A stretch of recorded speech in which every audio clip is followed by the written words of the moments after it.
Hello dears, എല്ലാവർക്കും ഇഷ്ടം മാത്രം പുത്തൻ പ്രൊമോ വിശേഷങ്ങളിലേക്ക് സ്വാഗതം. അപ്പൊ നമ്മുടെ മഹേഷിന് ഒട്ടും മാറ്റമില്ലാതെ ഇങ്ങനെ പോവുക കേട്ടോ. ആകെ ഭ്രാന്ത് പിടിച്ചൊരവസ്ഥയാട്ടോ. ചില നേരം ചിപ്പിമോളോട് ഇഷ്ടം കാണിക്കാൻ നമ്മുടെ ആകാശ് പറഞ്ഞ കാര്യങ്ങൾ ഓർക്കുമ്പോൾ നമ്മുടെ ചിപ്പിമോളോട് ഭയങ്കരമായിട്ട് ദേഷ്യപ്പെടുകയും എന്താ പറയാ തല്ലാൻ പോവുകയും ഒക്കെ ചെയ്യും. അപ്പൊ നമ്മുടെ ഇഷിതയ്ക്കൊന്നും മനസ്സിലാകുന്നതേയില്ല. പക്ഷെ ഇത് ചോദിക്കുന്നുണ്ട്, മഹേഷിന് എന്തെങ്കിലും എന്നോട് സംസാരിക്കാനുണ്ടോ എന്നൊക്കെ ചോദിക്കുമ്പോൾ നമ്മുടെ മഹേഷ് ഒന്നുമില്ല എന്ന് പറഞ്ഞിങ്ങനെ മൈൻഡ് ചെയ്യാതെ പോകുക നമ്മുടെ ഇഷിത കേട്ടോ. ഇപ്പൊ ഇഷിതയും ഇഷ്ടമില്ലാതെ ആയി. അങ്ങനെയൊക്കെ ഒരു അവസ്ഥയായി നമ്മുടെ മഹേഷിന്.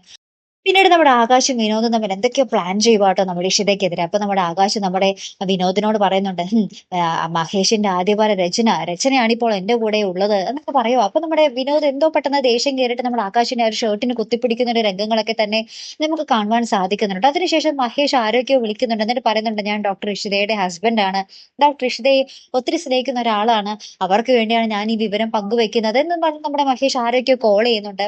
അതിനുശേഷം നമ്മുടെ മഹേഷിന്റെ വീട്ടിൽ നമ്മുടെ മഹേഷിന്റെ അമ്മയും മഹേഷിന്റെ പെങ്ങളും കൂടെ നമ്മുടെ ഇഷിതയ്ക്കെതിരെ എന്തൊക്കെയോ കുത്തിത്തിരിപ്പുണ്ടാക്കി നമ്മുടെ അച്ഛനോട് പറഞ്ഞു കൊടുക്കുന്നുണ്ട്. അപ്പൊ അച്ഛൻ എന്താ പറയുക, ഇവരെ നമ്മുടെ മഹേഷിന്റെ അമ്മയും പെങ്ങളെയും കുറെ വഴക്ക് പറയുന്ന ഒരു രംഗങ്ങളും തന്നെയാട്ടോ കൂട്ടുകാരെ നമുക്ക് ഇന്നത്തെ ഒരു പ്രൊമോയിൽ കാണുവാൻ സാധിക്കുന്നത്. മെയിൻ ആയിട്ട് നമ്മുടെ മഹേഷിന്റെയും ഇഷിതയുടെയും ആ ഒരു ബന്ധം, അത് നമ്മുടെ ഇഷിത തന്നെ എന്നിട്ട് അവസാനം ചോദിക്കുന്നുണ്ട്, നമ്മൾ തമ്മിൽ ഇഷ്ടത്തിലാവുകയാണോ അല്ലെങ്കിൽ നമ്മുടെ ഇടയിലുണ്ടായിരുന്ന ഇഷ്ടം പോകുകയാണോ എന്നിങ്ങനെ ചോദിക്കുന്ന പോലും ഉണ്ട് നമ്മുടെ മഹേഷിനോട്. പക്ഷെ മഹേഷിനൊന്നും റിപ്ലൈ ഇല്ല കേട്ടോ. പിന്നെ എന്തൊക്കെയായി തീരുമെന്ന് നമുക്ക് കണ്ടു തന്നെ അറിയാം കേട്ടോ. അപ്പൊ ഇതുപോലുള്ള പ്രൊമോ റിവ്യൂസിനും എപ്പിസോഡ് റിവ്യൂസിനും ഒക്കെ നിങ്ങൾ മറക്കാതെ ചാനൽ സബ്സ്ക്രൈബ് ചെയ്യുക. അടുത്തൊരു വീഡിയോയുമായി വരുന്നത് വരയ്ക്കും ഗുഡ് ബൈ.